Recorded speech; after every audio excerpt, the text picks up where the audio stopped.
Monsieur le député, nous restons avec vous pour une question sur le financement de l'amélioration de la mobilité autour du site de Peridaïsa et la rénovation des infrastructures routières endommagées autour de l'aéroport de Liège. Oui, on est un peu aux extrêmes là.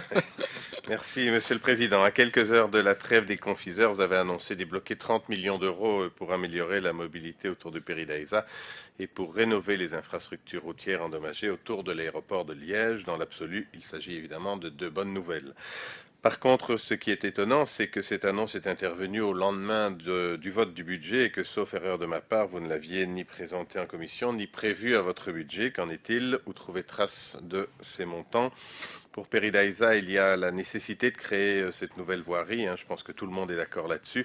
En quel délai envisagez-vous ces travaux et leur mise en service? Quelles sont les procédures administratives à franchir avant le premier coup de pelle? À ce sujet, on rappellera que le gouvernement précédent avait validé à l'inscription du PIMT cette voirie pour un montant de 14,7 millions d'euros à engager à partir de 2026. Pour l'aéroport de Liège, 17 millions seraient prévus, 12 pour la Sofico et 5 pour les communes riveraines. Quelles sont les voiries qui vont subir la réfection? En quel délai également ces travaux pourraient avoir lieu? Parmi les éléments qui expliquent les retards dans les plans d'investissement en matière d'infrastructure, on retrouve les difficultés qu'ont les entreprises à assumer la charge des travaux. Cela est vrai pour le RTET, le PIMT, voire la réfection des berges. Comment vont-elles digérer ces nouvelles missions? Avez-vous reporté ou supprimé les travaux pour leur permettre d'effectuer ceux-ci? Et le cas échéant, lesquels? Merci beaucoup. Merci Monsieur le député, Monsieur le ministre, je vous en prie. Merci, monsieur le député. Vous le savez, l'état des finances publiques de la Wallonie nous impose d'optimiser les moyens budgétaires disponibles. Et dans ce contexte, il est ressorti, à l'occasion du monitoring des opérations budgétaires de fin d'année, une sous-consommation des crédits au niveau de certains programmes budgétaires relevant de mes compétences. Cette information ne pouvait logiquement être connue de mes services lors de l'élaboration lors des travaux budgétaires de l'ajustement 2024, dont la phase gouvernementale s'est tenue entre la mi-septembre et la mi-octobre 2024. Les cavaliers existants au niveau du dispositif du décret budgétaire 2024 ont permis de réaffecter une partie des crédits non utilisés au travers de l'octroi d'un financement exceptionnel de 31,7 millions d'euros à la Sofico en vue notamment de lui permettre, d'une part, de construire une nouvelle voirie permettant de soulager les voiries locales autour de Peridaïsa et d'autre part, de rénover les routes régionales fortement dégradées autour de l'aéroport de Liège, comme d'ailleurs votre chef de groupe m'avait interpellé sur le sujet. J'avais d'ailleurs découvert cet engagement du précédent gouvernement qui était lui aussi non couvert par des moyens budgétaires. Parenthèse fermée. Les routes communales situées autour de l'aéroport n'ont pas été oubliées, comme vous l'avez indiqué, puisque les 4 communes liégeoises se partageront une enveloppe de 5 millions d'euros permettant à ces dernières de procéder également à une rénovation en profondeur des voiries les plus impactées.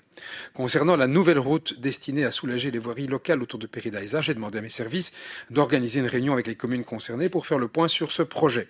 Au-delà de l'aspect budgétaire aujourd'hui réglé, il convient en effet d'arrêter le projet de tracé de la nouvelle route, de solliciter le permis d'urbanisme et la mise à disposition des terrains avant de lancer les adjudications des travaux et l'exécution proprement dit du chantier.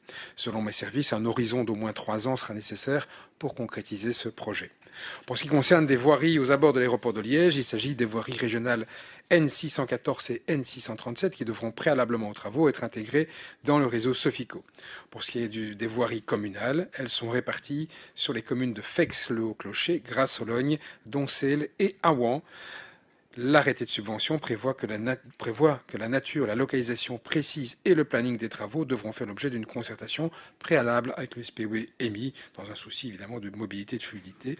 Les dépenses éligibles s'étaleront entre le 1er janvier 2025 et le 31 décembre 2028.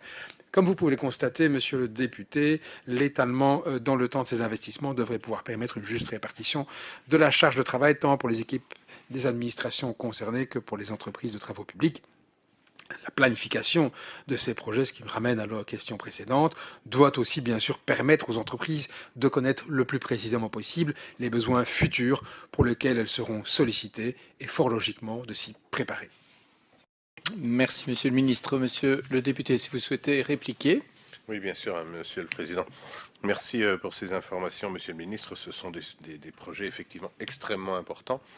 Je vais peut-être juste réagir à ce que vous avez évoqué par rapport à mon chef de groupe qui vous avait interpellé et sur le fait que les enveloppes n'étaient pas prévues. Pour rappel, les ministres Montréal et Collignon avaient proposé de prendre en charge la majeure partie de ces investissements sur leur propre budget. Donc les sources budgétaires avaient bien été identifiées, elles étaient présentes. Merci, Monsieur le Ministre.